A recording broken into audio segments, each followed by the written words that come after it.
ہماری اولاد کی اچھی تربیت ہو جائے، ہماری اولاد نیک بنے، ہمارے گھر میں دینی ماحول قائم ہو، اس کے لیے خاص دعا چلو میں آپ کو عرض کرتا ہوں۔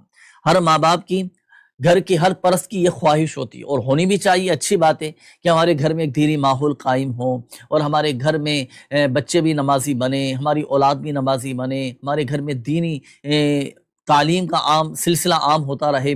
تو اس کے لیے ایک دعا میں آپ کو عرض کر دیتا ہوں، ہر نماز کے بعد آپ یہ دعا کیا کریں، اور بھی ہم دعائیں کرتے ہیں نا، تو ہر نماز کے بعد یہ دعا کیا کریں، ربنا هب لنا من ازواجنا وذرياتنا قرة اعين واجعلنا للمتقين اماما۔